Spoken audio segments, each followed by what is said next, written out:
안녕하세요. 가톨릭 대학에서 종교와 평화를 주제로 가르치고 있는 황교원입니다. 오늘은 스리랑카 폭탄 테러로 본 아시아의 분쟁과 평화라고 하는 걸 주제로 여러분하고 말씀을 나눠보도록 하겠습니다. 스리랑카는 그 인도의 눈물 이렇게 부르면 스리랑카 사람들은 좀 안 좋아해요. 그래서 본인들은 인도의 아시아의 진주 또는 뭐 인도의 진주 이렇게 얘기를 합니다. 스리랑카는 매우 좀 특이한 문화인데요. 차차 말씀드리기로 하고 위치가 인도 밑에 따지면 타밀주 바로 위에 위치하고 있다는 것을 좀 기억해 주시면 좋겠습니다. 이게 왜 스리랑카에 대해서 이야기를 하려고 하는지를 풀어나가는 실마리일 수 있어서요. 한 2년 전이죠. 2019년 부활절 때 4월 21일 날 스리랑카 세계 교회 그리고 세계의 뭐 5성급 호텔에서 발생한 테러로 253명이라고 하는 사람이 죽었습니다. 뭐 많은 사람들이 부상을 당했죠. 보시다시피 굉장히 성전이 큰데 여기가 다 부서지고 이런 희생 뭐 참사가 났죠. 천장도 다 날아가고 그때의 상황이 얼마나 심각했나를 잘 보여주고 있습니다. 그때 당시에 우리 보도로는 뭐 321명이 사망했다 이렇게 얘기를 했는데 이거는 좀 뒤에 정정이 됐고요. 253명으로 정정을 했습니다. 여기에 그 배우가 누구냐? 누가 도대체 일으킨 거냐? 이렇게 했을 때 뭐 이슬라믹 스테이트라고 해서 이슬람의 극단주의 단체들이 많은데 사무엘 라덴이 파키스탄에서 사살되고 그 뒤에 이제 약화되면서 이슬라믹 스테이트라고 하는 또 다른 극단주의 세력이 준동하기 시작했어요. 그래서 이 이슬라믹 스테이트가 배후다라고 이제 자처를 하면서 그 동향성을 공개한 장면입니다. 근데 사실은 직접 한 것은 아니고 IS가 IS를 기반으로 한 그 스리랑카의 어떤 NTJ라고 하는 그런 그룹이 이것을 실행했다 이렇게 이야기하고 있어요. 이 NTJ는 근본주의 이슬람 와하비즘 그러니까 이제 와하브라고 하는 이슬람의 강경주의자의 가르침과 이념을 실천하는 그런 그룹이기도 하죠. 사우디아라비아가 본산인데 이건 뒤에 조금 더 설명드리도록 하겠습니다. 그러니까 IS의 지역 책이라고 할까요? 그런 정도에서 같이 공조를 해서 이걸 일으켰다. 이렇게 이제 본 거죠. 무시무시하죠. 저렇게 단도도 들고, 금방이라도 뭔가 일을 낼 것 같은 사람들이 이제 사진을 저렇게 찍었어요. 자신들이 했다라고 하면서.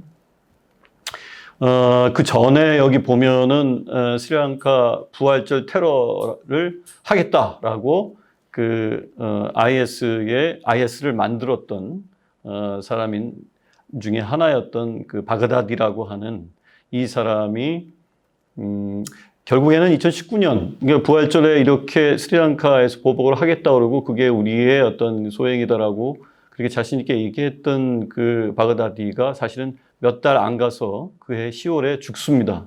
이 트럼프의 어떤 그 작전에 의해서 죽게 되죠. 어떤 사망하게 되는데 이 사람은 뭐 IS의 뭐 칼리프다. 뭐 아라비아 이름을 내면 칼라프, 그러니까 이슬람 모하메드의 어떤 그 충직한 승계를 한 대를 이은 그런 후계자다라는 뜻에서 이제 칼리프라고 하는데 자칭 타칭 그렇게 IS의 칼리프다라고 이렇게 불리는 사람이에요.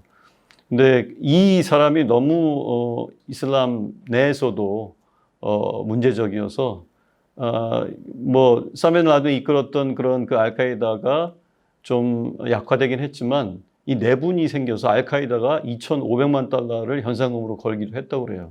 2,500만 달러면 한 수백억 정도 되죠. 우리나라 돈으로. 그러니까 이거는 이슬람 극단주의라고 해서 꼭 서방이라든가 서구라든가 이런 쪽에만 공격을 하는 건 아니고 자체 내에서도 어떤 분열이 있고 심각한 대립이 있다 이런 걸 엿볼 수 있는 대목이죠. 그래서 어쨌든 이 바그다디가 IS가 스리랑카 부활절 테러를 할 것이다 이렇게 이제 예언을 했던 그런 장면이고 실제로 그게 스리랑카에서 이제 그 성당들을 중심으로 해서 일어났다라고 하는 거. 이 사진에서 보시면 아시겠지만 저 엄청난 등짐을 지인 사람이 어마어마하게 무거운 등짐이죠. 이게 다 폭탄입니다. 이걸 들고 가서 내곰보의 한 성당에 가서 터뜨리고, 물론 자신도 죽죠. 그렇게 해서 자살 폭탄 테러범이 성당 내로 진입하는 그런 모습을 지금 보고 계십니다. 그리고 이것도 이제 저희 SBS에 당일날 나온 사진을 캡처한 건데, 여기에서 은신처에서 15구 시신이라고 하는 거는 그때 자살 폭탄 테러에 가담하거나, 간접적으로, 직간접적으로 관여했던 사람들의 시신을 말하고 있습니다. 그 사람들이 자결을 한 거죠. 이 스리랑카라고 하는 나라는 여기서부터 좀 말씀을 드려야 될 게, 왜 굳이 그 수많은 아시아의 내전이나 분란이나 분쟁 중에서 스리랑카를 꼽아서 얘기를 해야 될까? 뭐 그런 법에는 없습니다. 뭐 다른 그런 분쟁들이 상징적이라고 한다면, 아시아의 분쟁을 잘 드러내준다면 뭐 그걸 잡아서 얘기할 수도 있겠죠. 다만 제가 스리랑카를 이번에 소개를 해드리고 이걸 통해서 아시아의 어떤 분쟁 상황을 보려고 했던 이유는, 사람이 일단 많이 죽었어요. 뭐 한 몇백 명 넘게 죽고, 물론 2002년도인가요? 그 뉴욕 쌍둥이 빌딩 알카에다가 공격했다고 얘기하는 뭐 음모설들이 엄청 많죠. 근데 뭐 그것 자체는 뭐라 그럴까요? 뭐 미국의 CIA하고 알카에다의 어떤 수장이었던 그런 사마 빈 라덴의 가문이 무기 거래를 했던 뭐 그런 집안이었다, 뭐 이런 이야기도 있고. 그런데 일단은 그때 죽은 숫자들보다는 좀 적지만, 이 스리랑카도 상당히 굉장히 상징적인데, 몇 가지 얘기를 한번 해볼게요. 스리랑카는 여기서 보시지만 인구의 70%가 싱할라족이라고 해서 불교도입니다. 그러니까 불교가 인도에서 시작됐을 때, 당시에 이제 전륜성왕이라고 했던 아소카 왕이라고 하는 사람이 있었어요. 이 사람이 이제 자신의 딸 아들을 저쪽 인도차이나 반도, 지금의 베트남, 라오스, 미얀마 이 등지로 이제 보낸 거죠. 태국. 그래서 거기가 지금 불교의 땅 아닙니까?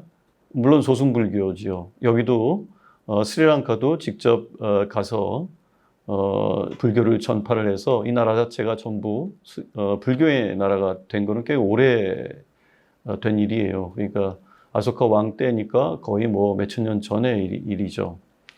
해서 인구의 70%가 불교도고 싱할라족입니다. 반면 아까 말씀드렸던 인도의 남부, 특히 이제 타밀족이라고 얘기할 수도 있겠죠. 타밀인들이 사는 그 타밀주에서 스리랑카로 영국 식민지 당시에 영국인들이 이 스리랑카로 보냅니다. 특히 북부 자프나라고 하는 곳으로부터 그래서 타밀족 사람들은 이 북부를 중심으로 해서 살고 있어요. 그러니까 남부 콜롬보 수도인데요.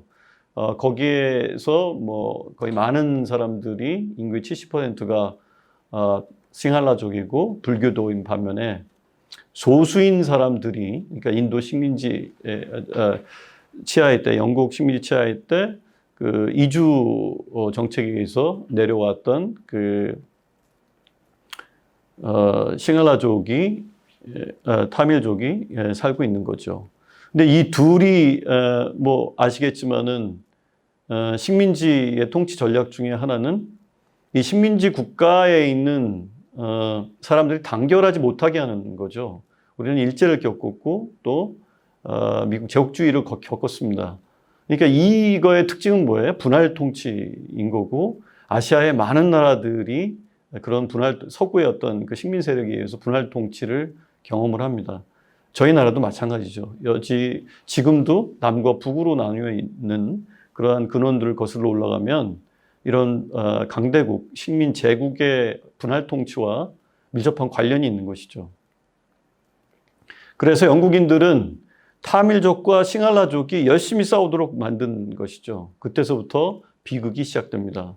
그러면 왜 다수를 차지하는 70% 이상을 차지하는 그 싱할라족인 불교도와 불교 정부가 왜 힌두인, 그 타밀족 힌두인, 인도에서 건너온 힌두인들이 아니라 그리스도인을 공격을 했을까? 이게 궁금하잖아요. 그러니까 그게 좀 특징적인 아시아의 분쟁을 설명하는데 좀 상징적으로 설명을 드릴 수 있는 부분이어서 제가 이 스리랑카 분쟁, 특히 스리랑카 이 부활절 테러 사건을 꼽은 이유기도 합니다. 아시아 같은 경우에는 인구도 많지만은 특징 중에 하나는 인종과 종교가 일치한다는 거예요, 거의. 그래서 그 나라에서 어떤 다수가 불교도라고 하면 불교도인 종족이 있고, 종족과 이런 종교가 일치되는 경우가 많다라고 하는 걸 기억하시면서 다음으로 넘어가 보죠. 그러니까 영국이 식민통치 당시에 분할 통치를 위해서 인도 타밀주에서 타밀족 이주시켰다는 건 말씀을 드렸고요. 그다음에 2009년도 싱할라족이 타밀족 반군, 타밀 엘람 타이거라고 해서 타밀 엘람 해방 호랑이라고 해서 이게 그 게릴라입니다. 내전을 굉장히 오랫동안 거의 26년이나 한 세대 동안 벌여왔고 해서 타밀족, 특히 타밀족, 이 힌두인들이 한 세대 동안 싸우면서 젊은이들이 거의 다 죽게 되죠. 그래서 아시아의 민족들이 제가 겪어본 바에 의하면 매우 우수하고 스리랑카도 마찬가지인데 이 청년들이 스리랑카에서 한 세대가 사라져버리게 됩니다. 어쨌든 10만 명 이상이 이런 내전으로 해서 목숨을 잃고 여기에는 물론 불교도인 싱할라족도 있지만 상당히 많은 족이 이제 타밀족이었는데 이때 당시에 제가 2009년도에 스리랑카에서 마침 공교롭게도 타밀족 그 인권운동가를 부르고 이 국제 컨퍼런스를 하게 됐었어요. 그때 타밀족 이 인권운동가 싱할라족인데 타밀족 인권을 위해서 싸우는 청년이었죠. 그 청년이 2009년도 5월 달입니다. 이 5월 달에 정전을 선포를 하죠. 지금 말씀드렸던 대로 타밀 엘람 타이거를 스리랑카 정부군이 인종 청소 수준으로 싹쓸이를 해버려서 완전히 괴멸시키고 싸그리 죽여버립니다. 그래서 전쟁의 종식을 선포를 하게 되죠. 이때 당시에 그 발표했던 로키라고 하는 친구인데 아직도 이름을 기억나는데 막 엉엉 울고 그랬어요. 그러니까 가톨릭 신자였는데 그때 당시에 콜롬보 대교구장이라고 이름은 밝히지 않겠습니다만 근데 당시에 콜롬보 대교구장이 이 타밀 정부군 혹은 타밀 정부에 축전을 띄워요. 정전을 축하한다고. 거꾸로 뒤집어서 얘기하면 타밀족 입장에서 보면 타밀족을 다 싸그리 괴멸시켜서 축하한다. 이런 거였었죠. 그러니까 이게 어떻게 보면 타밀족에게도 이 그리스도교 자체가 힌두인들한테도 상당히 좋게 보일 리는 없겠죠. 근데 그런 관계들이 이제 정부군과 이 소수 종교 사이, 특히 그리스도교가 그런 관계를 맺고 있다라고 하는 거. 그게 이번에 어떤 이런 폭탄 테러하고도 무관하지 않다. 이렇게 말씀드릴 수 있을 것 같습니다. 다시 말해서 전에 식민지를 겪었던 서구 식민 세력과 친연성이 있는 야합하거나 권력을 활용해서 뭔가를 얻고자 하는 그런 소수 이 종교 권력도 상당히 이슬람이나 이런 힌두 게릴라들이나 환영받지 못하는 존재였다 이렇게 볼 수가 있을 것 같습니다. 그래서 포르투갈, 네덜란드, 영국 이런 식민지를 거치면서 개신교나 가톨릭이 이제 성했고 불교는 억압을 당했죠. 그랬는데 독립을 48년도에 하고 난 다음에 불교 세력이 또 이 정권을 잡으니까 반대로 이 이슬람이나 가톨릭이나 개신교 이런 소수 종교들을 억압하고 이런 과정이 되풀이되는 거죠. 이런 것들이 거슬러 올라가면 역시 이런 포스트 콜로니얼리즘에서 얘기 많이 하는 그런 식민주의적인 상황이죠. 다음 사진을 보시면 이게 이제 스리랑카 사람들입니다. 굉장히 피부가 검어요. 생각보다. 그러니까 아프리카 사람만 검은 게 아니고 어떻게 보자면 인도 사람도 무척 검습니다. 물론 북부 쪽이나 지역에 따라서 좀 차이가 있습니다. 유럽과 가까운 데나 이런 데는 좀 백인 비슷한 분들도 많이 있지만 아래로 내려오면 내려올수록 더 그 드라비다족이라든가 스리랑카 이 싱할라 이쪽 사람들은 매우 그 피부가 검습니다. 그렇다고 한다면 다시 한번 물어보죠. 왜 다수인 정부군과 불교도인 그 불교 정부와 그다음에 타밀족 소수자인 타밀족이 싸움을 하는데 왜 이슬람은 그리스도인을 공격했을까?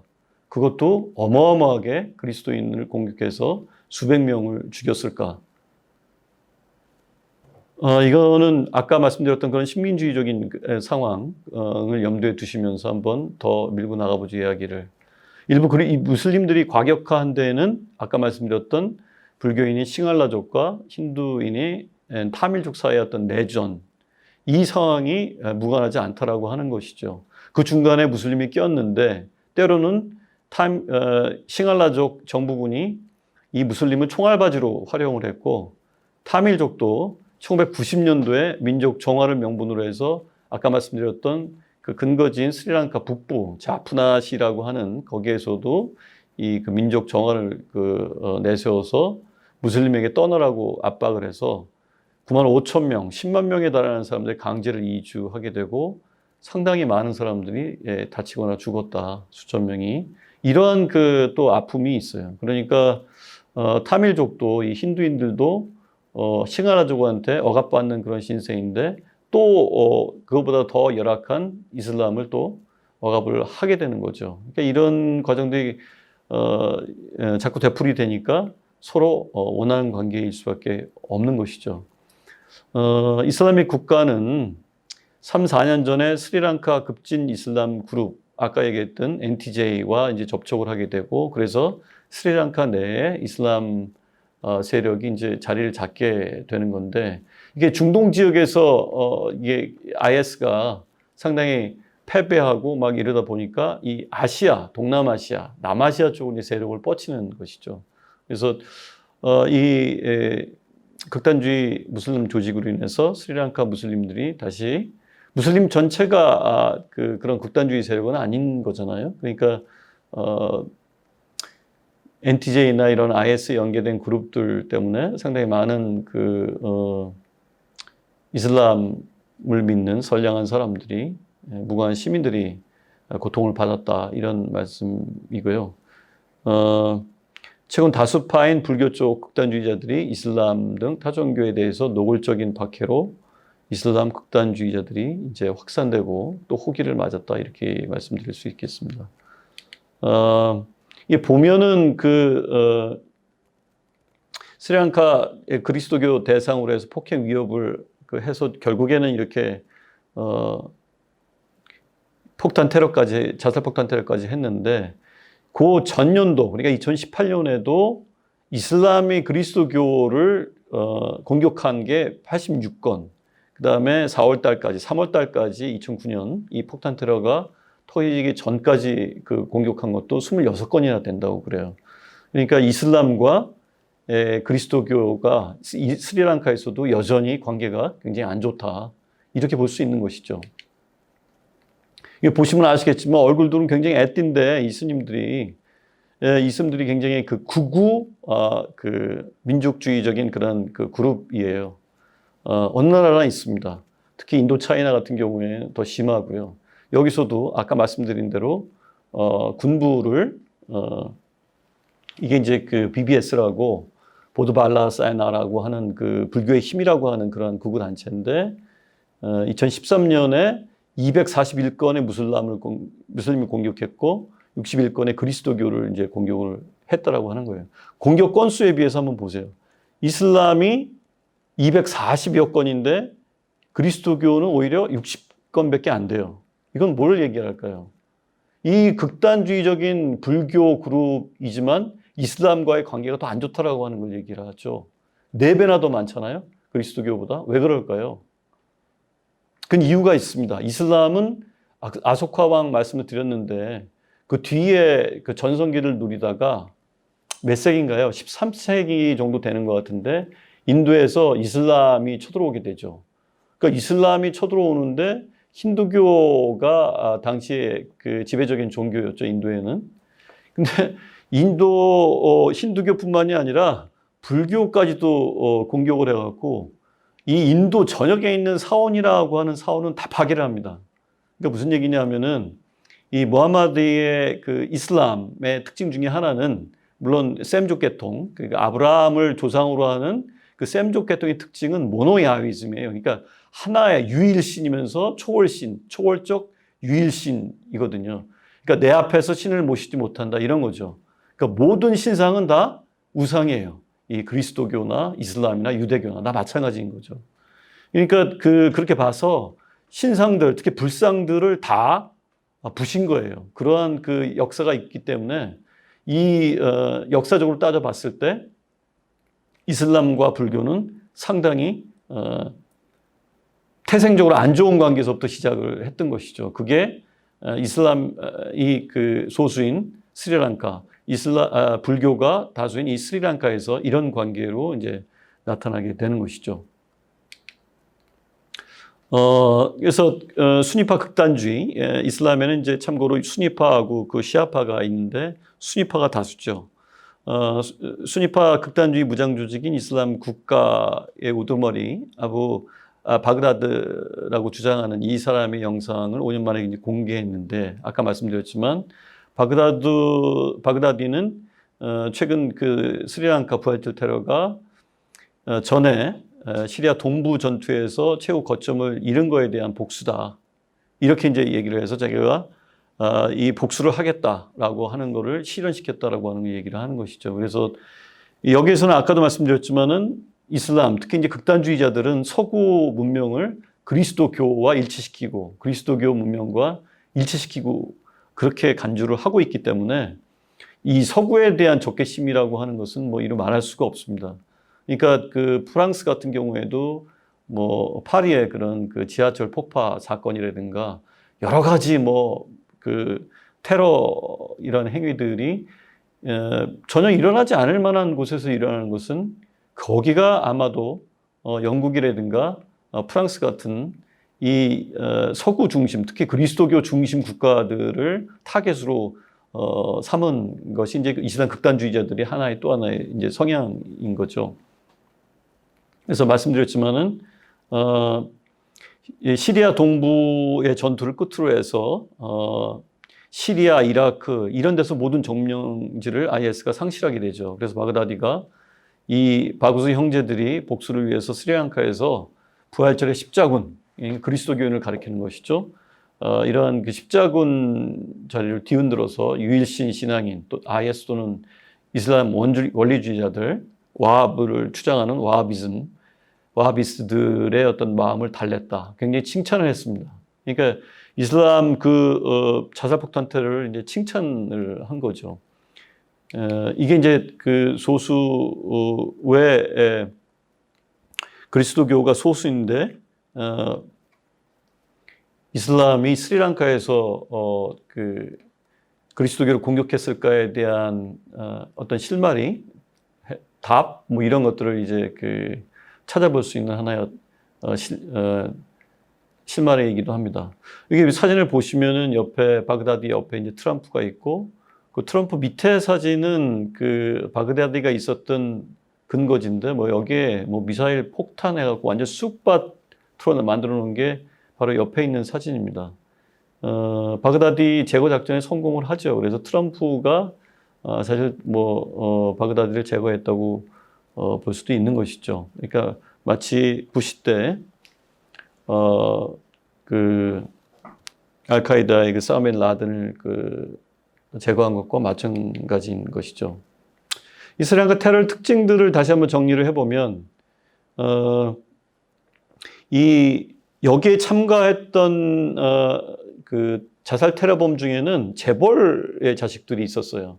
이 굉장히 예외적인 사건이기도 했는데요. 그런 의미에서 이브라임 일가라고 하는데 이게 굉장히 기업가였어요. 그래서 이 이브라임 일가의 자식들이 2명, 아들이 2명, 그다음에 며느리까지 3명이 포함이 된 기가 막힌 것이죠. 한번 생각해 보세요. 우리나라 재벌들이 글쎄요. 이런 말에서 조금 그 재벌들한테 제가 좀 혼날 수도 있을 것 같은 생각이 좀 드는데 거꾸로 독립투쟁한다고 그랬을 때 일제시대 때 우리 매판자본이나 이런 재벌들이 나와서 싸웠을까? 뭐 이렇게 생각하면 별로 아닌 것 같아요. 지주들이 거꾸로 이제 우리식으로 얘기하면 지주인데 근데 여긴 다른 거죠, 지금. 이렇게 끔찍한 테러에 어떻게 이런 재벌이나 지역에서 정말 기업가들, 뭐 이 사람들은 콜롬보 교회에서 저택에 살면서 BMW를 몰고 다니고 이렇게 이제 경제적으로 부유했고 뒤에서 보겠습니다. 자녀들이 무슨 뭐 킹스턴, 영국의 킹스턴 대학을 졸업하고 법학으로 또 유학을 가고 뭐 이런 상당히 엘리트 집안이거든요. 근데 이런 게 왜 일어났을까? 굉장히 좀 우리로서는 잘 납득이 안 가는 것이죠. 그래서 이 경우에 이번 테러를 저지른 NTJ 모임에 참석했다고 그래요, 이 자식들이. 그리고 극단주의적 사상에 어떤 물들었었고, 그런데 반면에 이 사람들은 또, 공장을 운영을 하면서 직원들과 빈곤한 지역 주민들을 후하게 대접을 해서 인심을 얻고 있었고, 이런 그 지역에서도 굉장히 그 좋은, 덕망 있고, 좋은 인심을 얻고 있는 사람들이 어떻게 이렇게 극단적인 테러에 몸을 담았을까 굉장히 궁금하고 의아한 그런 대목이 아닐 수 없습니다. 그래서 로이터 통신이 9명 테러범 가운데 3명이 향신료 수출업을 하는 이 재벌 이브라임의 아들 2명과 며느리가 참가했다는 걸 확인을 했다고 보도했습니다. 앞서도 말씀드렸지만은 뭐 이슬람 테러는 그 아시아뿐만이 아니라 유럽 뭐 가리지 않고 벌어지고 있죠. 그런데 사실은 영국이라든가 이런 나라들에서는 소외된 계층, 사실은 이게 이제 꿈의 나라라고 해서 미국도 그렇지만은 지난번에 뭐 블랙 라이브즈 매터 같은 거 보면은 뭐 이 인종차별의 역사는 어마어마하잖아요. 그러니까 거기뿐만이 아니고 이 영국도 마찬가지입니다. 소외된 사람들은 대개 이슬람인들이거나 아시아인들. 아시아인들은 조금 나아요. 근데 이제 이 흑인들 뭐 이런 사람들 굉장히 많이 차별받고 이러죠. 그러니까 이런 사람들 차별의 어떤 이런 거에서 살아봐야 이 세컨 시티즌이고 2등 시민이고 굉장히 삶이 고달프고 척박하니까 그냥 쉽게 이런 자주폭탄 테러 이런 데 이제 빠지게 되는 거죠. 극단주의 세력에, 이슬람 극단주의 세력에 빠지는데 이번처럼 고학력, 그다음에 경제적으로도 매우 떵떵거리고 사는 그런 재벌 이런데 굉장히 의아하다라고 하는 것이죠. 그래서 한 명은 테러범들 중에서 한 명은 킹스턴 대학에서 항공우주공학을 전공하고 또 호주로 건너가서 법학을 공부한 엘리트였는데 역시 자살폭탄 테러로 수많은 사람들을 죽이고 자신도 죽었습니다. 그래서 이제 당시 24일 날, 뭐 한 3, 4일 됐죠. 테러가 벌어진 다음에 국방장관이 테러범 대다수가 고등교육을 받은 중산층 이상의 집안 출신이다. 그런 까닭으로 해서 상당히 우려되는 대목이다. 뭐 이렇게 얘기를 했어요. 앞으로 스리랑카의 어떤 앞날도 이런 측면에서 보자면 상당히 밝지만은 않다. 이런 거죠. 그렇다라고 한다면 왜 이런 게 일어날까? 아까 제가 말씀드린 것처럼 식민주의라고 하는 아직 그 역사가 청산되지 못한 한 가지 측면과 더불어서 이 인종이 종교와 일치하는, 종교가 인종과 일치하는 아시아적 특성이 이제 있다라고 보는 것이죠. 특히 대종교의 본산이라고 하는 아시아, 대종교라고 얘기했을 때 저희가 이슬람이라든가 뭐 그리스도교도 뭐 바오로에 의해서 유럽에 전파됐지 원래 팔레스타인 출신이죠. 유대인이잖아요. 예수가. 그 다음에 모하메드도 그랬고, 뭐 불교, 석가도 그랬고, 그 다음에 민족 종교이긴 합니다만 힌두교가 지금 뭐 쪽수로 봐서는 머릿수로 봐서는 불교를 훨씬 앞서고 있죠. 불교는 지역적이고 이념적으로 봐서 세계 종교라고 얘기할 수 있는 반면에 머릿수로는 반밖에 안 돼요. 그 뭐 한 13억 정도 되면 반도 안 되죠. 한 6억 지금 불교가 세계에서 인구가 그 정도 되는데 특히 아시아를 빼면 거의 뭐 미미합니다. 그런 두 가지 특징들을 그 기억을 하시면서 요한 갈퉁이 얘기했던 그 이야기를 한번 들어보죠. 요한 갈퉁이라고 하는 분은 지금 뭐 30년생인데 아직도 뭐 정정하게 살아계시고 저희 나라도 자주 방문을 하세요. 이분이 얘기를 하기를 이 문화적 폭력, 그러니까 쉽게 얘기해서 폭력을 여러 분야로 나누는데 이분은 그 경제적, 정치적인 문제 말고 종교를 포함하는 그런 문화적 폭력의 대표적인 사례로 종교를 꼽습니다. 그 중에서도 유일신 종교, 아까 말씀드렸던 셈족 종교라고 할 수 있는 유대교, 그리스도교, 이슬람교죠. 그래서 초월자로서의 어떤 하느님 혹은 알라, 그래서 내 앞에서 다른 신은 모시지 못한다는, 다른 신들은 모두 뭐랄까요? adultery 뭐라고 그래야 되나요?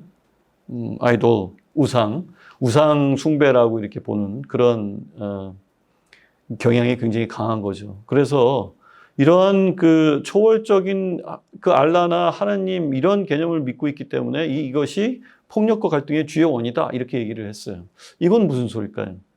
그러니까 다시 말해서 초월에 있다는 것을 성스럽다고 본 거예요. 선이라고 본 거고. 그럼 초월하지 못하고 지상적인 거, 그건 거꾸로 악이 되는 것이죠. 그러니까 선악의 개념이 이 초월 개념에서 분리가 되는 거예요. 그러니까 신이라고 하는 것이 하늘에 있고 하늘적인 것은 청산적인 것은 선이고 아름다움이고 거룩하고 성스러운 그러한 그 종교성을 갖고 그 다음에 그것의 반대로서의 어떤 지상적인 것은 아주 추하고 악하고 이런 것이죠. 인간 삶은 지상적인 것이죠. 그러니까 어떻게 해요? 인간 삶은 단지 지나가는 삶이니까 이 악한 삶을 끝내고 천상으로 들어가자. 어린 아이들 자살폭탄 테러범들이 있는데요. 아이들한테 세뇌시켜 있는 것 중에 하나가 그런 식입니다. 그래 바로 이 요한 갈퉁이 얘기했던 그런 초월적 유일신론이 왜 이 아시아나 모든 전쟁에서 폭력에서 으뜸가는 그런 원인인가를 그 신관에서 찾는 것도 무리는 아닌 거죠. 이런 식으로 보자면 그 성전이라고 불리는 여러 전쟁들, 역사적으로는 뭐 그리스도교의 십자군이라든가 지금 여러 군데서 벌어지고 있는 이슬람의 지하드라고 하는 것도 이런 왜곡된 그러한 경전에 대한 이해, 그다음에 신관에 대한 그런 그 교조주의적인 이해 이런 것 때문에 벌어진다고 볼 수 있는 것이죠.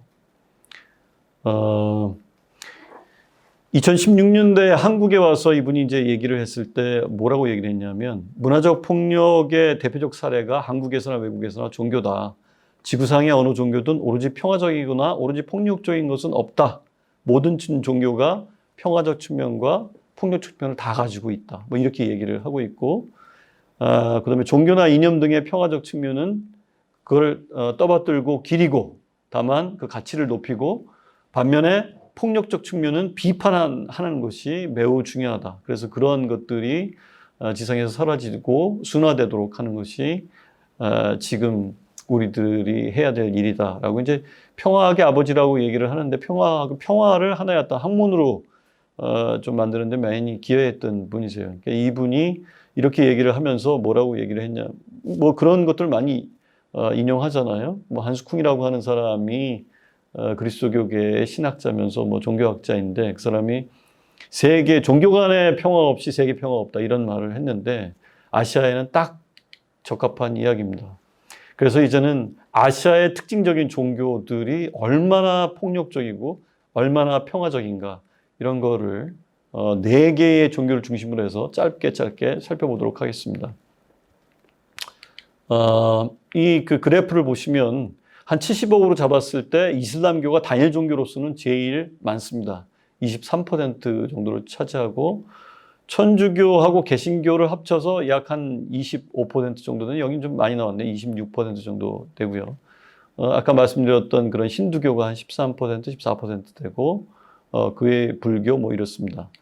퓨 리서치 센터라고 좀 유명한 2015년도에 나온 거는 조금 보수적으로 잡아서 뭐 70억 정도까지는 안 되더라도 근데 그리스도교 여기서는 인구가 조금 더 늘었고 31% 정도 되고 개신교, 천주교 포함해서 그다음에 무종교인이 더 적습니다. 18%밖에 안 돼요. 그러니까 세계는 온통 종교인들이 훨씬 더 많은 것이죠. 그다음에 무슬림들이 24%뭐 그 정도로 잡고 있습니다. 그러니까 압도적으로 종교인들이 많은 것이죠. 이제 첫 번째로 이슬람을 볼 텐데요. 이슬람을 먼저 꼽은 것은 뭐 다른 이유가 있어서만은 아닙니다. 이게 지금 이슬람이 저희 나라에서도 동남아인들이 많이 이제 이주 노동자와 그다음에 저희 나라 남자들과 결혼한 베트남이라든가 베트남 불교의 나라긴 합니다만 이제 인도네시아 뭐 이제 그 아세안이라고 얘기하는 이 나라들에서 많이 들어오고 또 관광도 이제 많이 와요, 한국에.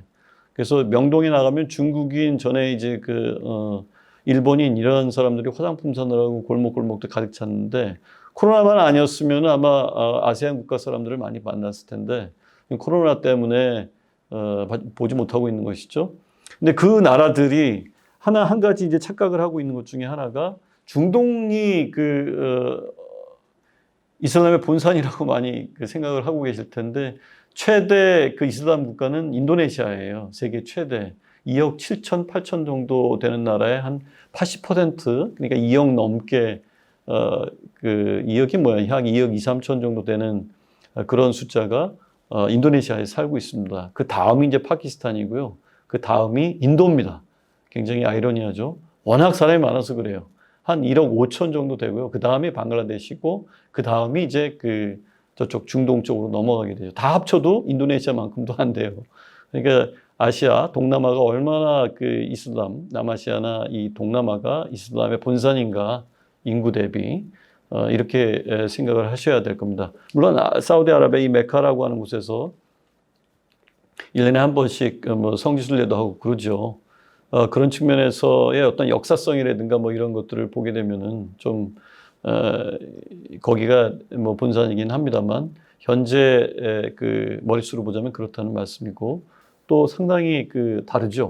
이슬람도, 중동 이슬람과 동남아 이슬람과.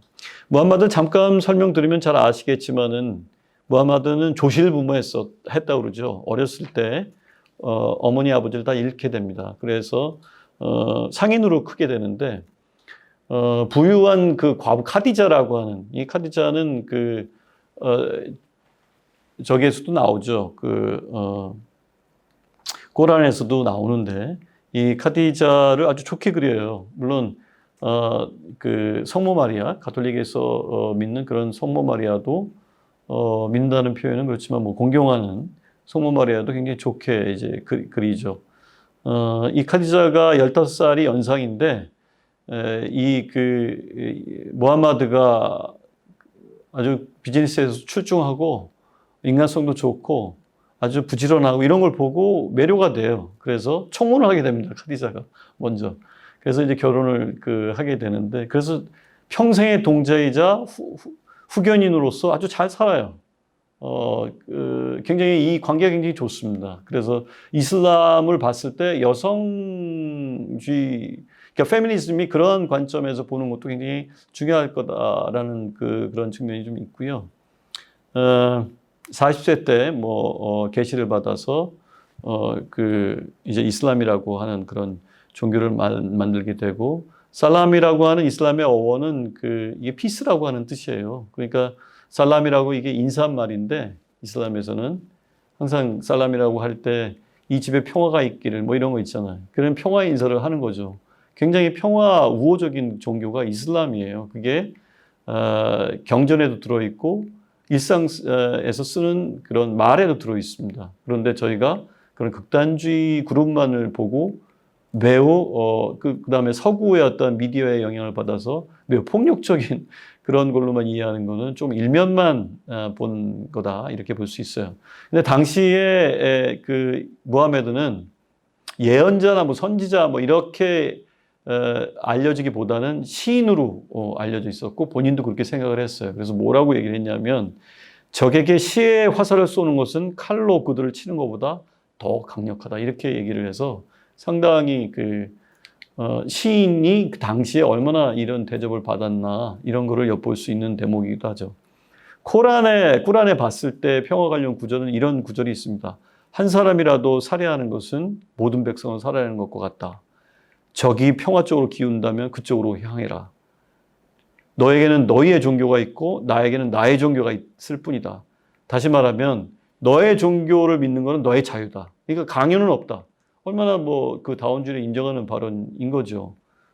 그런 면에서 굉장히 평화적이고, 하지만 반대로 이제 폭력적인 구절도 있죠. 예를 들자면 재산과 하나님께서는 재산과 생명을 바쳐서 이 성스러운 전쟁에 투신하는 이들에게는 더 큰 은혜를 베푸실 거다. 라든가 불신자들마다 살해해라. 뭐 이런 말이라든가 불지옥이 불신자들의 거주지가 될 것이다. 재앙을 내리실 거다. 뭐 이런 말씀을 좀 하시고, 그다음에 불신자들과 위선자들에게 대항해서 성전을 치러라.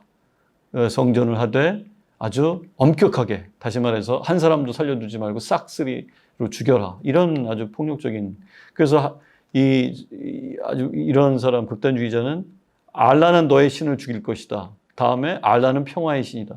이런 말을 이제 굉장히 모순되잖아요.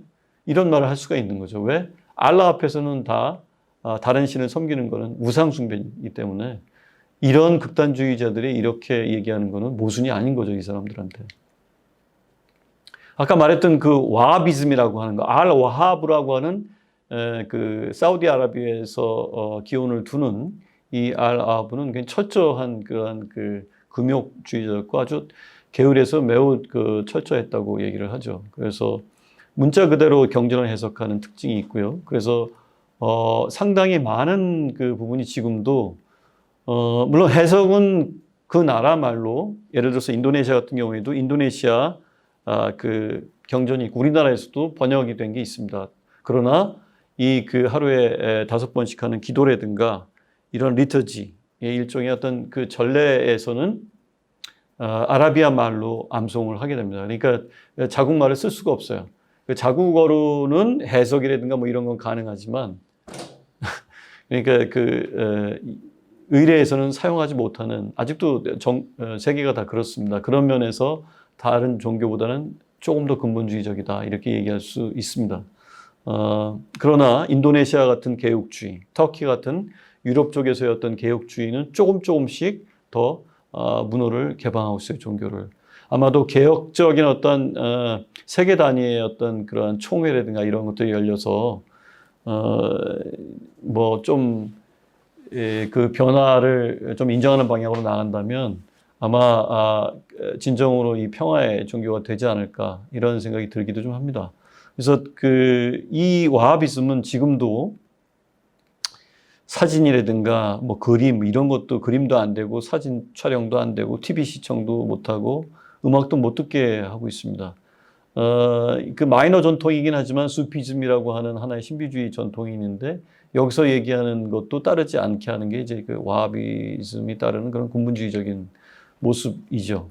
이제 수피즘 지금 말씀드렸던 그런 신비주의 종단이고 뭐 이런 이야기를 하고 있어요. 그러니까 수피가 살아있을 때 여기에 그 룸이라고 하는 그 대표적인 시인이면서 또 종교인이고 신비가죠. 뭐라고 얘기를 하냐면 오라 믿는 자도 믿지 않는 자도 불을 섬기는 자도 뱀을 섬기는 자도 다 내게 오라.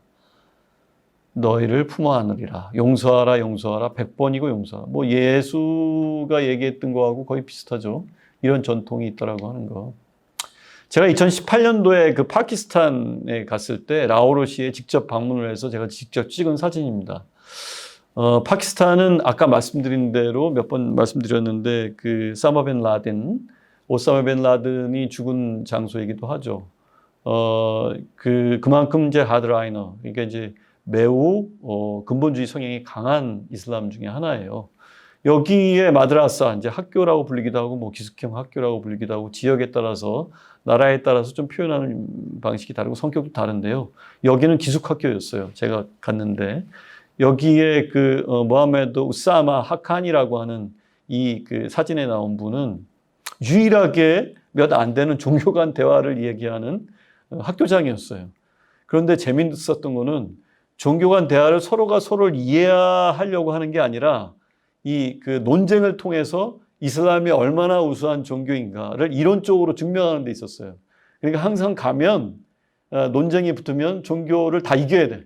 그러니까 이게 무슨 뭐 종교 간 대화를 위한 게 아니라 뭐 논쟁을 위한 그런 자리만을 이렇게 내주는.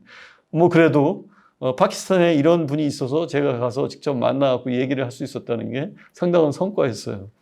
근데 조금 얘기를 하면서 좀 말이 안 돼서 좀 답답했는데 한편 또 좋았던 거는 또 그런 얘기를 해서 제가 여기다가 이제 좀 실어놨는데 자신은 정치 집단과는 연계를 갖지 않는다 뭐 이렇게 얘기를 하더라고요. 그래서 왜 그런가 했더니 이슬람 근본주의나 테러를 하는 극단주의 그는 우리는 적극 반대한다. 왜냐하면 꾸란의 정신에 맞지 않기 때문이다. 이렇게 또 얘기를 하더라고요. 그래서 이런 데라도 이 파키스탄에 좀 세력을 많이 퍼졌으면 좋겠다 이런 생각도 들기도 했습니다.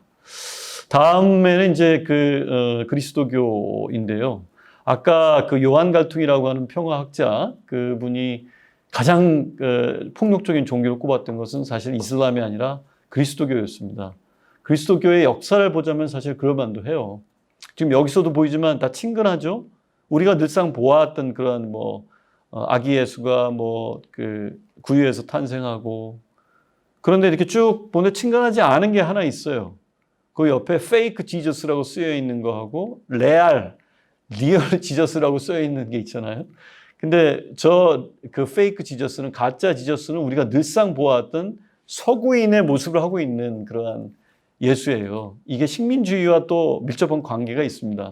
사실상 우리가 그 그리스도교의 상당한 신학자요 철학자라고 알려져 있는 그 성 아우구스틴 있잖아요.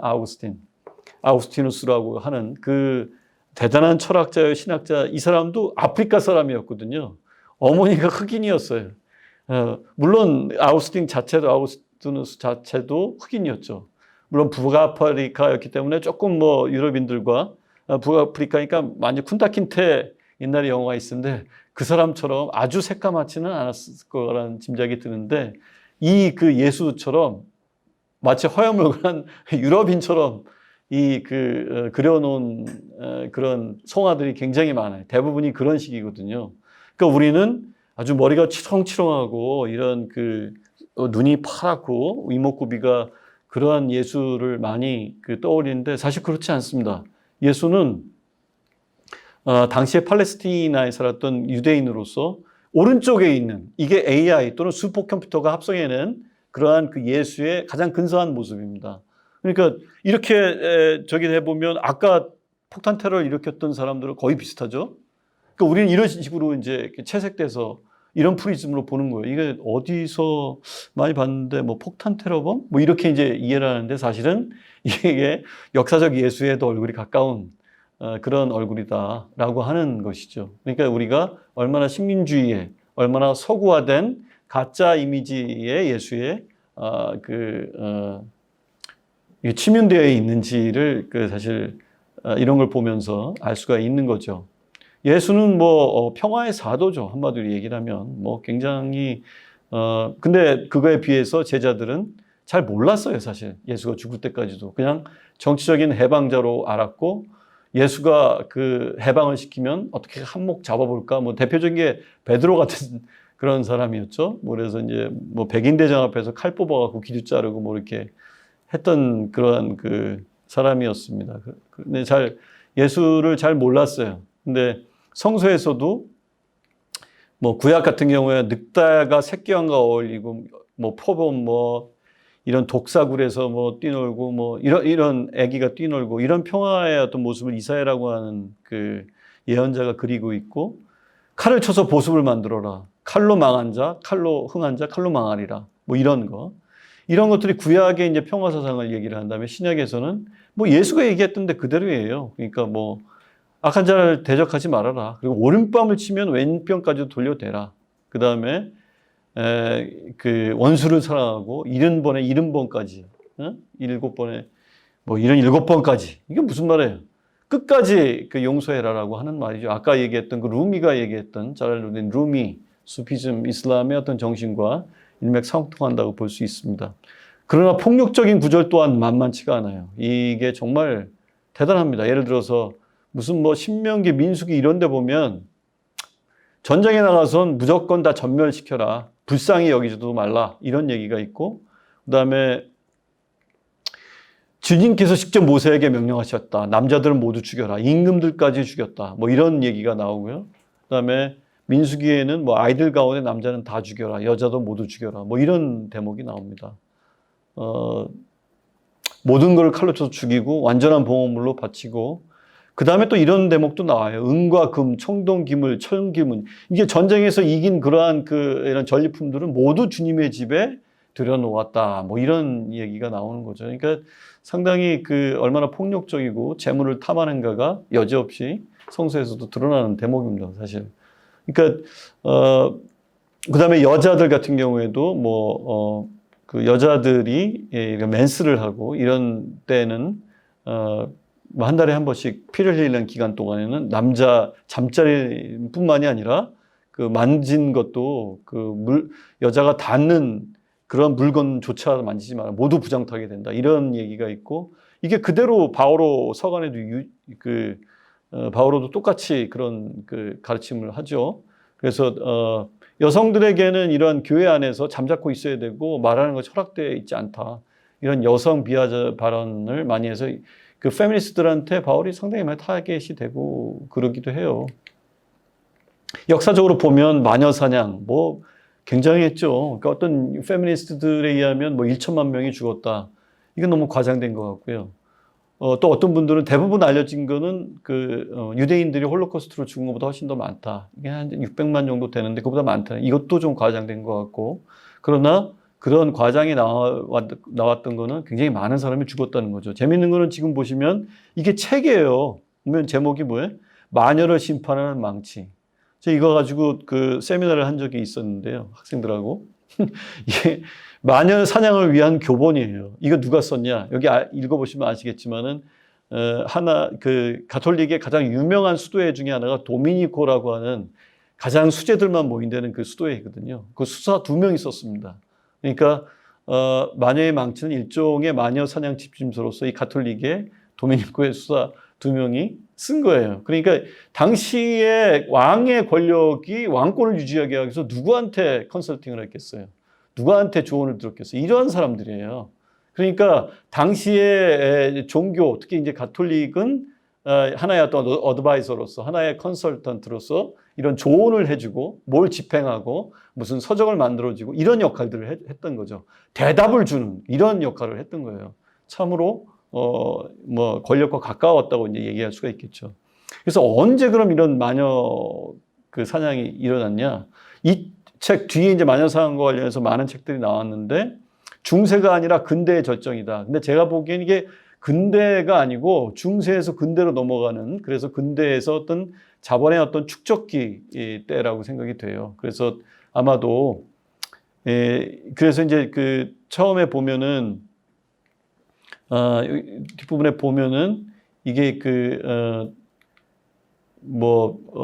부유한 사람이었다라고 얘기를 하는데, 부유한 사람보다는 가난한 사람, 또 영향력이 많았던 여성들을 마녀로 몰아서 죽였어요. 이를테면 원시적 자본 축적이라는 거 한마디로 얘기해서 자유로운 임노동자, 쉽게 얘기해서 노동밖에 팔 게 없는 사람으로 만들어놔야 되는 거죠. 그런데 약초를 만졌던 사람, 산파, 이런 여자들은 당시에 이러한 마을에서 상당한 권위가 있었던 사람들이고 재력도 있었던 사람들이죠. 그러니까 이런 사람들을 싸그리 잡아갖고 마녀로 몰아서 임노동자로 만들었던 거예요. 그러니까 임노동자로 만들기 위한 그런 자본의 원시적 축적 과정에서 일어났던 것이다. 이렇게 보는 게 요즘 들어와서 마녀가 마녀 재판, 마녀 사냥이 일어나게 된 배경이다. 이렇게 이제 얘기를 하고 있는 것이죠. 그래서 그 뒤에 이제 종교 개혁이 일어나죠. 마르틴 루터가 비텐베르크 성당에서 95구 조항을 내거는 장면이 저 오른쪽 바로 밑에 있습니다. 근데 이거를 가톨릭 교회에서는 어떻게 응전을 했냐? 그래, 우리가 잘못했다. 이건 정말 종교가 해서는 안 될 일이지. 이렇게 반성을 한 게 아니에요. 그래? 그리고 예수회를 조직을 합니다. 예수회 이냐시오라고 하는 게 군인 출신이죠. 그러니까 지금의 우리나라도 예수회가 굉장히, 제가 이게 예수회 얘기를 하면 굉장히 이걸 보는 분들은 너 그래? 뭐 앙심을 품을지 모르겠어요. 근데 역사적 사실입니다. 반종교개혁, 카운터 리포메이션으로 사실 대응을 한 거죠.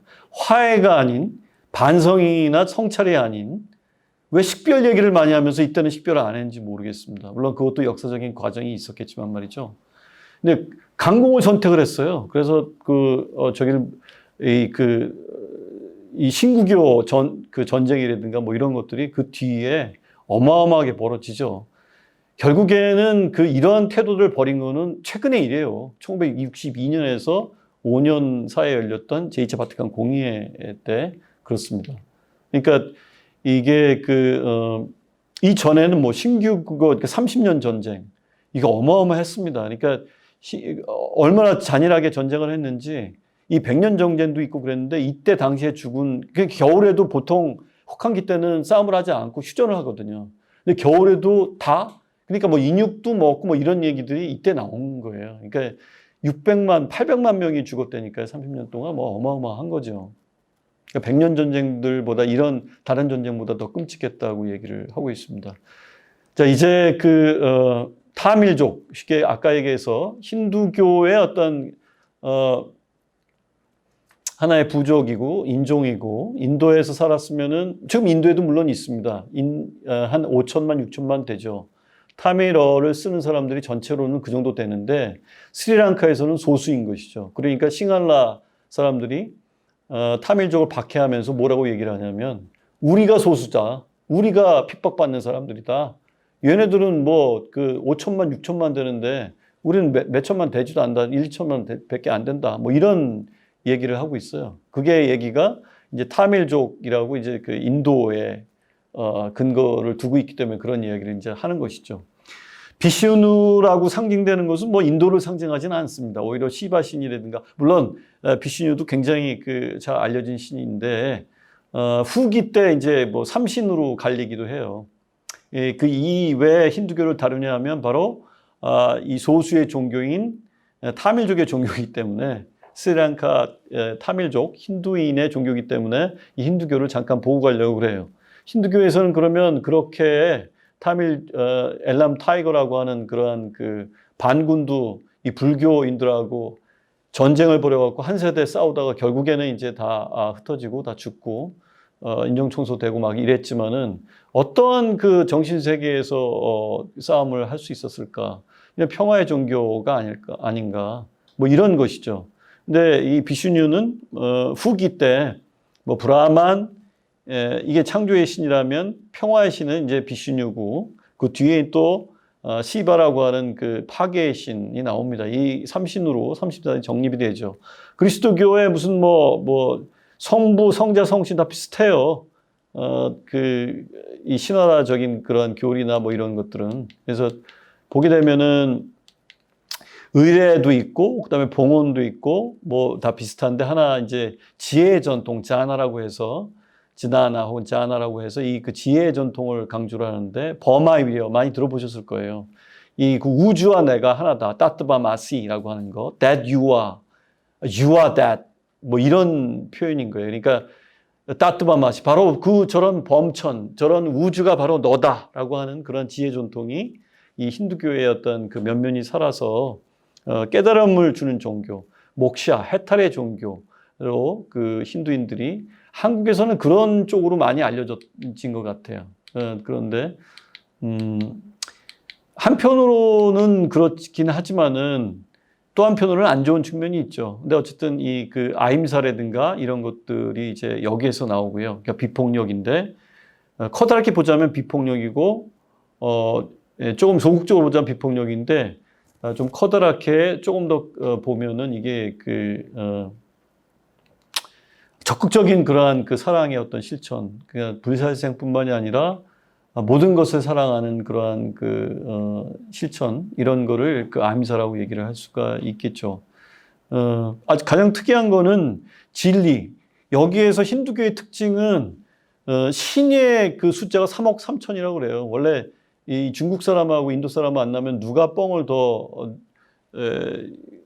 잘 치는지, 누가 조금 더 구라가 센지 이게 잘 구분이 안 가는데 0의 숫자를 만들어낸 인도인들이 좀 구라가 세지 않을까. 제가 보기엔 좀 그래요. 3억 3천이라고 하면은 거의 의미가 없죠. 근데 중요한 거는 여기에서 3억 3천의 진리가 3억 3천 개라고 한다면 그걸 다 인정한다는 거예요. 그러니까 이제 여기서는 모노야위즘이 아니고 모노티이즘, 어떤 폴리티이즘이 아니고, 그러니까 다신론이 아니고 다신이면서 일신교예요. 그러니까 이렇게 3억 3천의 신이 다양하게 있지만 그 중에서도 내가 믿는 신은 하나다. 뭐 이런 이야기인 거죠. 그럼에도 불구하고 네가 믿는 거는 내가 인정한다. 이런 거예요. 그러니까 진리에서도 다원주의적인 태도를 유지하는 게 바로 굉장히 중요한 거죠. 만우법전이 한 2000년 아니 한 5000년 전에 이미 카스트 제도가 이 만우법전에 나오는데요. 카스트 제도는 사성제도라고 해서 이 계급이 이렇게 나온 거죠. 그러니까 머리에서 이 신화를 보면 리그 베다라고 신화를 통해서 보면은 이 머리에서 나온 그러한 사람들은 다 브라민 계통, 성직 계통이고, 팔에서는 크샤트리아, 무사 계통이 나오고, 몸통에서는 평민이 나오고, 밑에 이제 그림이 마찬가지입니다. 이렇게 해서 수드라가 나오죠. 근데 위에 사진에 안 나온 부분들이 있는데, 언터처블이라고 해서, 여기에 사성제도에도 끼지 못하는 사람들이 25%나 돼요. 국민의. 그러니까 굉장히 문제가 큰 거죠. 거의 30%나 되는데 이 그림에서는 안 나오죠. 수드라, 바이샤, 크사트리아, 브라만, 이 네 계급에 속하지 못하는 사람들이 있는데 이 사람들 같은 경우에는 계급조차 이제 언터처블인 거죠. 그래서 생태 형성이 있긴 있지만 아까 말씀드렸던 간디의 비폭력, 아힘사, 무소유 이러한 것들이, 그다음에 칩코 운동, 예를 들어 지금 보시면은 여기 보시면 나무 이렇게 껴안고 있는 분이 있죠. 그 맨 왼편에 반다나 시바라고 하는 여성인데 이 나무의 어떤 요 오른쪽 밑에 있는 나무가 툴시라고 해서 스리랑카에서도 차로 만들어서 팔기도 하고 그래요. 이거 카페인 있는 분, 카페인 이거 힘들어하는 분 스리랑카나 인도 가면 툴시로 만든 차 사면 좋아요. 카페인이 없습니다. 향기롭고 잠도 잘 오고 이거 드시면 좋아요.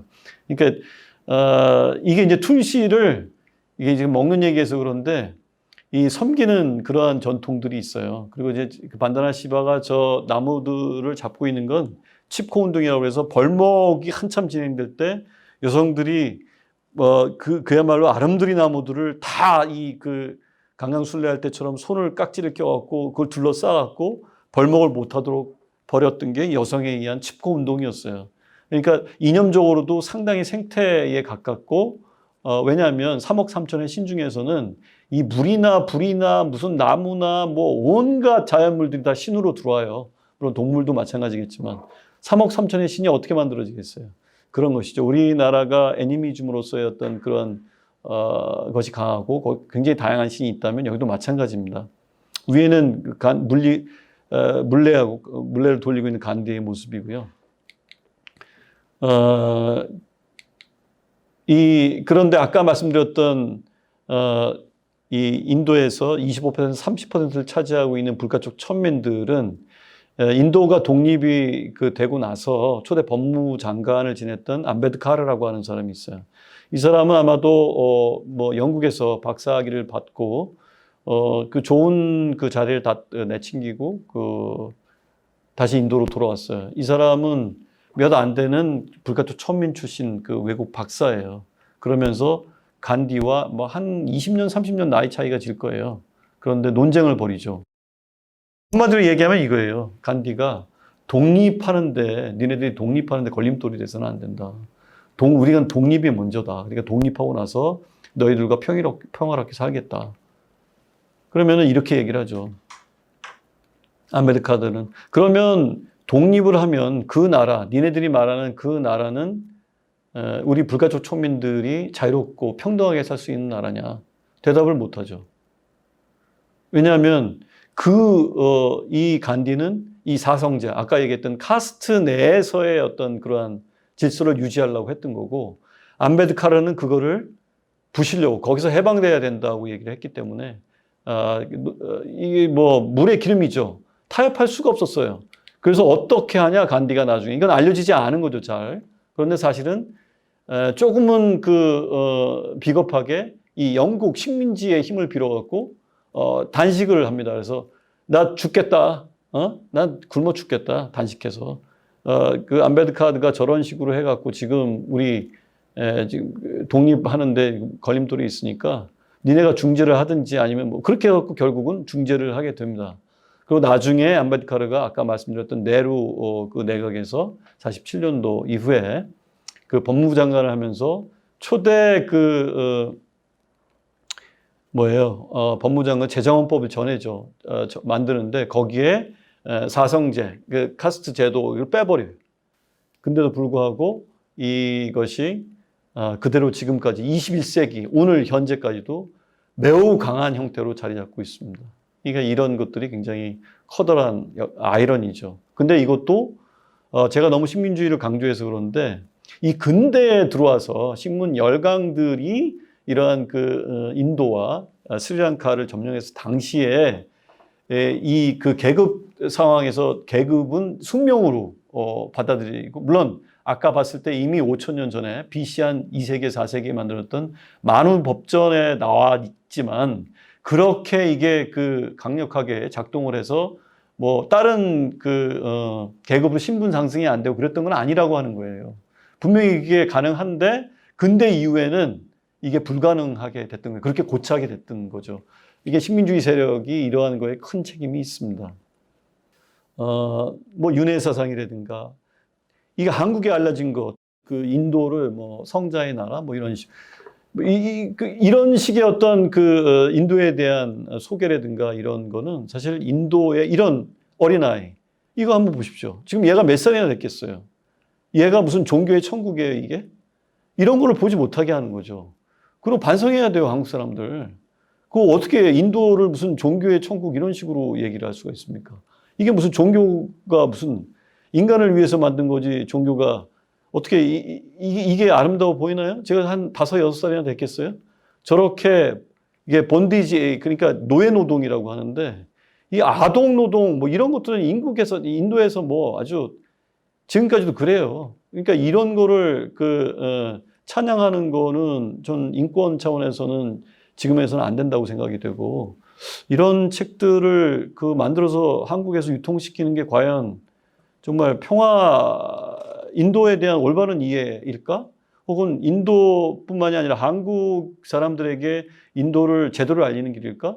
뭐 이런 생각이 좀 든다라고 하는 것이죠. 인도 내에서는 또 모디 정권 지금 잡고 있죠. 총리 힌두투바라고 하는 힌두 민족주의, 힌두 극우주의를 오래됐긴 했죠. 근데 이제 BJP가 뭐 84년도에는 굉장히 약세, 한 2석에 불과했는데 지금은 뭐 거의 어마어마한 세력으로 이제 조금 세력이 약화됐어요. 뭐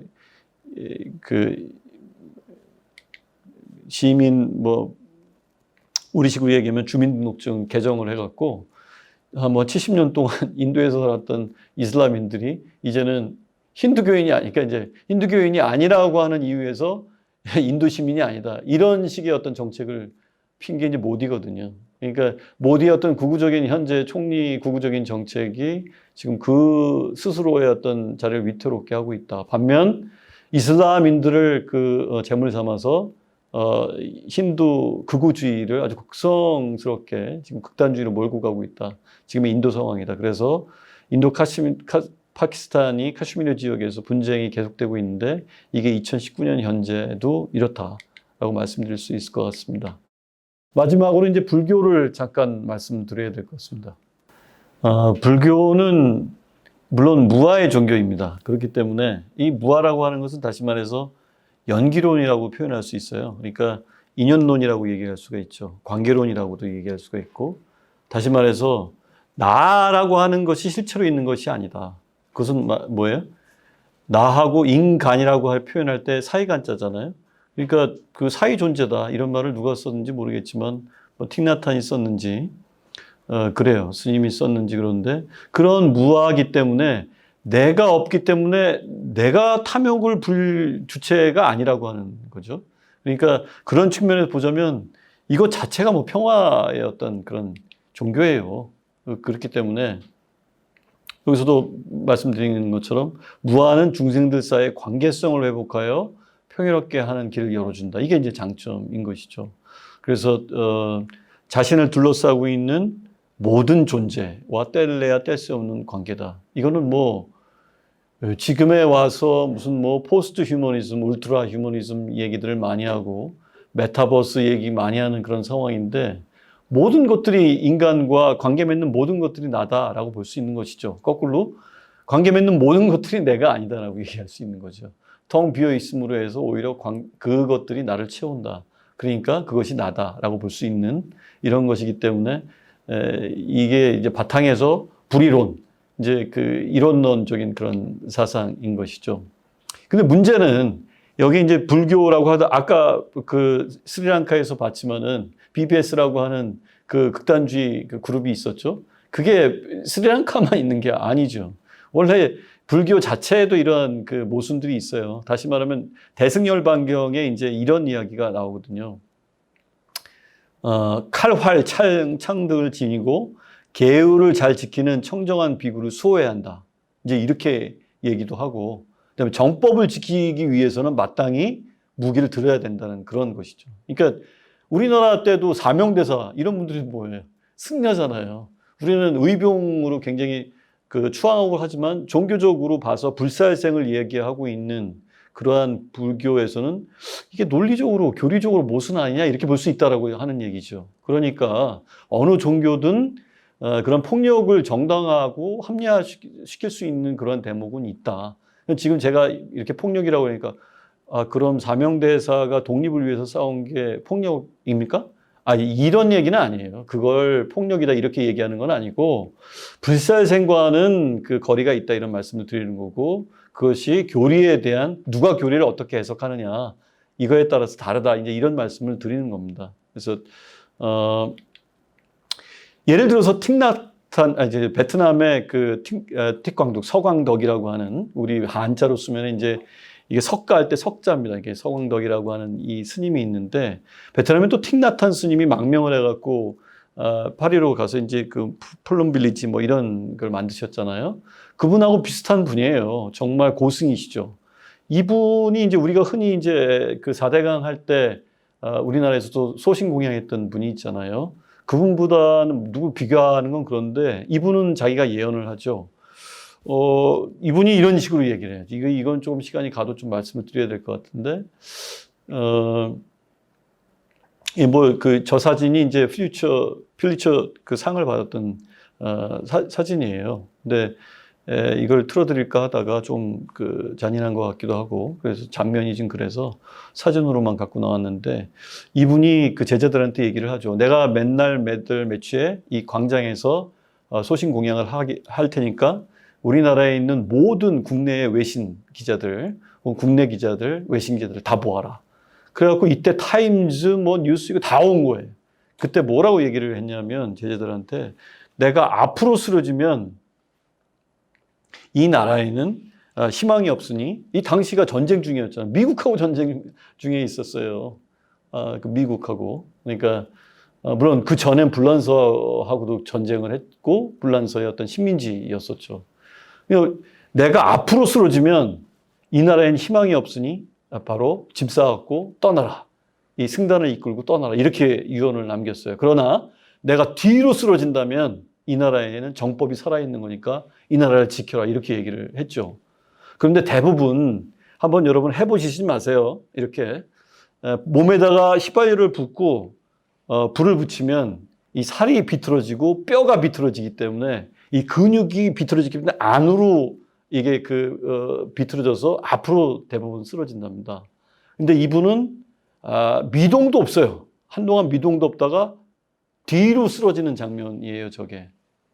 물론 안간힘을 썼는지는 모르겠어요, 이때. 근데 이렇게 휘발유를 붓고 이렇게 타는데 뭐 안간힘 뭐 이런 게 있을 수 있을까 모르겠어요. 근데 뒤로 쓰러져서 이후에 이 베트남에 있는 분들이 그 승단을 지켰다고 그러고 75년도에 전쟁에서 승리를 하죠. 공산주의가 이겼는데 뭐 이게 승리야 이런 식으로 시비 걸지는 마시고요. 그러니까 어쨌든 이게 이렇게 해서 쉽게 얘기하면 불교에서는 소신공양이고 세속적으로 얘기하면 자살이죠. 자살이고 제 목숨을 끊는 거죠. 근데 이게 교리적으로 이게 용납이 안 되죠. 이게 교리적으로 용납이 되겠어요? 이게 용납이 된다면은 자살폭탄 테러라든가 이런 것들도 다 용납이 되지 않겠어요? 그런데 플럼블리주에 있는 뭐죠? 틱나탄 스님은 좀 야릇한 말씀도 하셨어요. 때가 되면 자기 목숨도 스스로 거둘 수 있다. 이런 표현을 어디선가 좀 하셨어요. 그 뒤에 평화의 사도로 석가 이후에 아소카 왕, 간디, 만델라, 이런 분들이 어떤 연기론이나 이런 무아, 이런 정신에 비추어서, 그 가르침을 받았다고 하기도 하고 그래요. 근데 이제 어쨌든 불교도 또 긍정적인 면과 폭력적인 면과, 앞서 봤지만은 평화적인 면이 있습니다. 그러니까 불사생이라든가 아까 얘기했던 인간성을 철저히 긍정하는 측면이라든가 스스로 마음 공부하는 측면 이런 것들은 다 긍정적인 측면이죠. 하지만 여성과 관련해서는 또 그 붓다 자체가 그 여성 제자를 받아들이지 않았다가 안 한다가 3차례에 걸쳐서 간곡하게 진언을 해서 결국은 자기가 길러줬던 그 이모를 첫 제자로 받아들이게 되죠. 그런데 이런 이야기를 살아있을 때 했다고 그래요. 그러니까 여자들이 더 뛰어난 측면이 있다. 이렇게 인정을 했는데 그 뒤에 승단들이 붓다 사후에는 굉장히 보수화되면서 여성으로서는 그 해탈이나 깨달음에 이르지 못한다. 남성으로 다시 태어난 다음에 그 다음에 깨달음을 얻어야 된다. 이게 이제 여성 불성론이에요. 여성 성불론. 그러니까 여성 불성 이게 여자나 남자나 술에 탄 사람들은 다 열반에 이른다는 게 그 가르침인데 상자 불교에서는 여성 불성불론이 나오게 되는 거죠. 여성으로서는 성불을 얻을 수 없다. 여성 불성불론. 그런데 대승불론은 여성으로도 즉 성불을 할 수 있다. 이런 대승불교의 어떤 가르침도 있기도 해요. 그러니까 소승이 그러면은 굉장히 보수적이냐, 교리적으로 그럴 수도 있겠지만 아닌 측면도 있겠죠. 그러니까 이렇게 봤을 때는 불교도 어떻게 보자면 교리상에서는 해석에 따라서 좀 부정적인 측면, 보수적인 측면, 폭력적인 측면이 있을 수 있고, 다만 현실 속에서 이게 어떻게 권력과의 관계를 이루느냐, 그 다음에 어떻게 종교가 평화를 지향하느냐에 따라서 상당히 달라질 수 있다. 그렇기 때문에 이 스리랑카는 이 4개의 종교가 폭력과 평화가 서로 아수라장되는 상황에서 이러한 자살폭탄 테러가 벌어진 것이고, 이거는 그 나라 종교인들이 각성하고, 내면에서 개혁이라든가 이런 것도 이뤄내지 않으면 종교 평화는 없고, 그 나라의 평화는 없을 뿐더러 아시아의 평화도 없다. 이렇게 볼 수 있습니다. 여기 보시면은 이게 이제 미얀마에서 최근에 2월 1일 날 그러니까 2월 2일 날 쿠데타가 일어났는데요. 미얀마에서도 물론 승단에는 알렸던 것 같아요. 고위급에는. 그러니까 아마 밑으로 이야기가 내려가서 이러한 친위 시위 이런 거를 한 거예요. 무력 시위를. 이 승려들이. 그래서 하루 전날에 쿠데타 전에 하루 전날에 극단주의 세력들이 승려들이 나와갖고 도심 한가운데서 우리는 군부는 미얀마의 수호자다. 군부를 지지한다. 이런 시위를 벌였다라고 하는 것이죠. 그러니까 종교가 이런 정치 권력과 가까이 하면 할수록 이런 일들이 벌어집니다. 그러니까 한국도 마찬가지였죠. 그러니까 제가 얘기하는 것은 종교가 가난한 사람들, 없는 사람들과 가까이 하려고 한다면 종교 권력이 정치 권력과 가까이 할 수가 없어요. 그러나 이러한 힘과 부와 이런 거를 가까이 하려고 하다 보면 정치 권력에 가까워지는 것이죠. 그렇기 때문에 개혁을 하지 않고 지금에서 왜냐? 한국에 있는 종교들은 다 썩었거든요. 가톨릭, 개신교, 불교 할 것 없이. 그러니까 그런 거를 내부로부터 개혁하지 않으면 한국 같은 경우에도 종교를 믿는 사람들이 내가 종교인이다라고 얼굴 들고 이 코로나 상황에서 보세요. 더욱더 그렇죠. 마지막에는 제가 이런 얘기를 드렸습니다만 종교가 종교다우려면 그렇게 아래로 더 내려가지 않으면 이 시대성을 잃고 민중성을 잃으면 그건 종교로서의 역할은 다 끝났다라고 이제 생각을 한다는 것이죠. 예, 감사합니다.